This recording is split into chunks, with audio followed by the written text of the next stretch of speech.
All right, when I showed you the Hall sensor that's inside of a PC fan, I was hoping that somebody would say, hey, that's pretty cool. I never saw a Hall sensor before.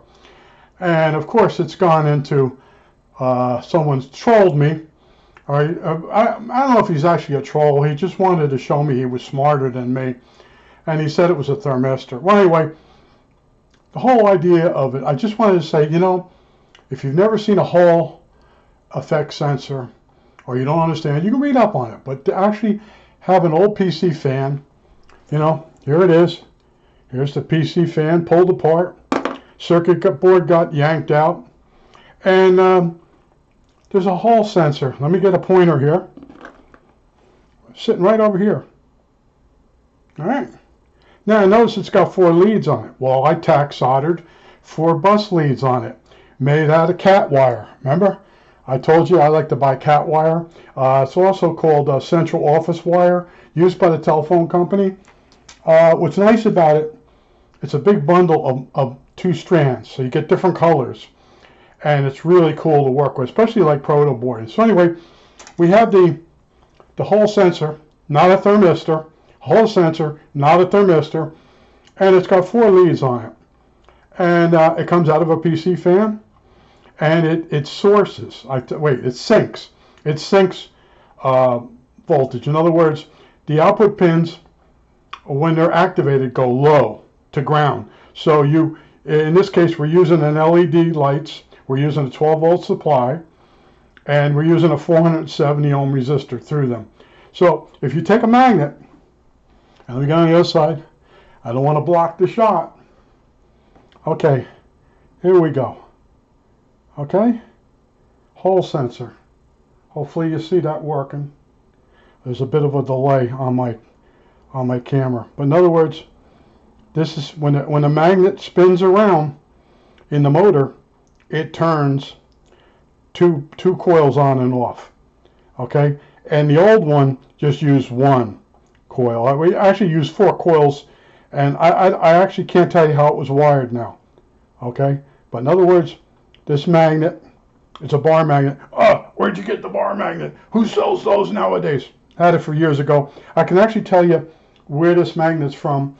This magnet is from a Thomas Edison telephone, a voice writer telephone, out of the earpiece. You open it up, and you can easily snap.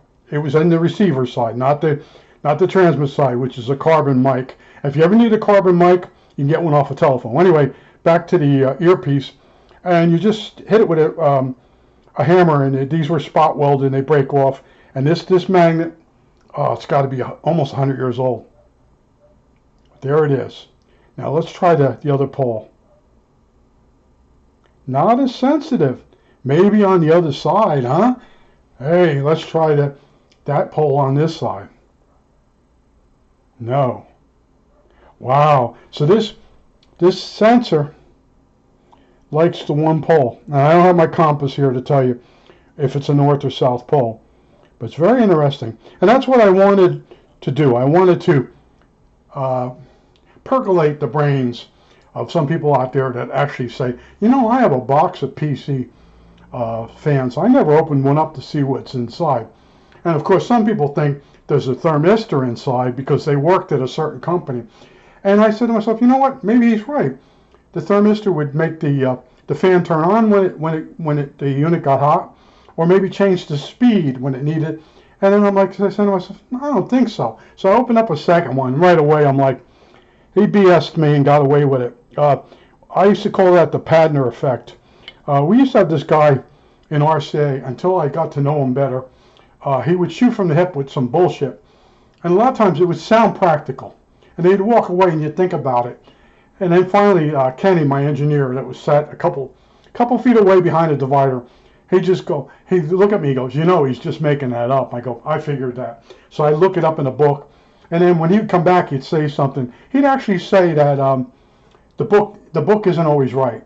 That's it. And everybody, that was the running joke. When he wasn't around, somebody would say the book isn't always right. And then they finally told me the story. Someone called his bluff one day. He doubled down. It was a $50 bet. And when the guy brought the book in to show him the answer, he told him he wouldn't pay the $50. He said that the books can be wrong. Okay, he doubled down again. But I have a problem with people that will chime in on comment section. I see it on other people's videos. They comment and it's wrong. Okay, and it's really, it annoys me. But some people, they don't read their comments. I read my comments because they come in my email directory.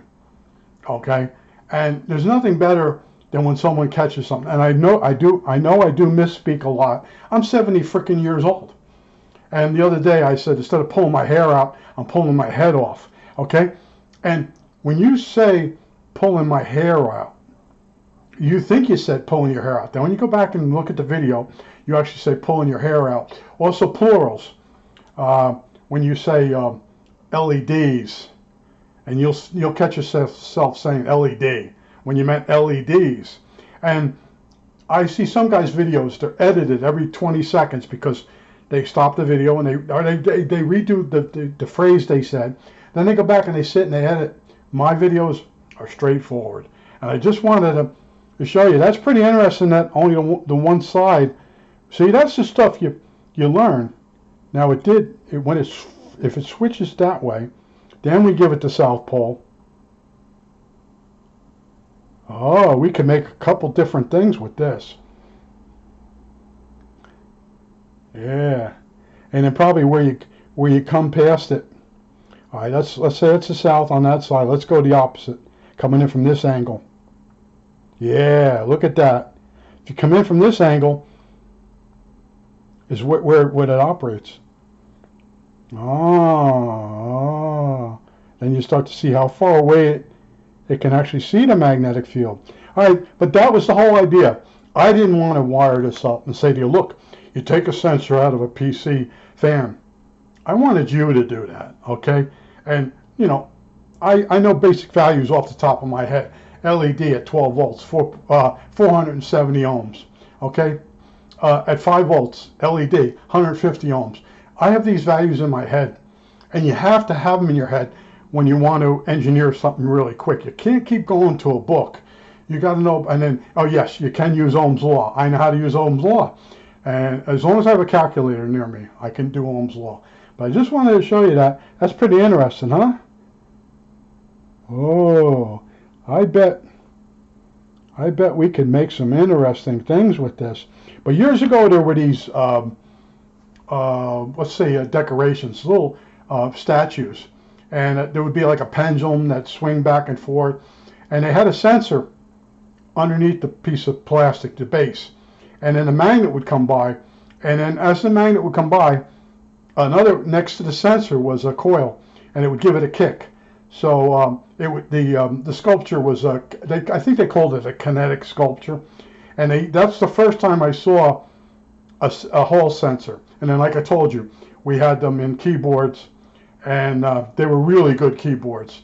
And I won't say they were dial lights, but they were some brand that if years ago they made switches with lights in them and stuff. It might have been dial light. Well, anyway, the switches were really good. You could beat the crap out of them, and they wouldn't bounce. Okay, I think that's it. All right, that's it. It's not a thermistor. It's a Hall sensor, 4 pins.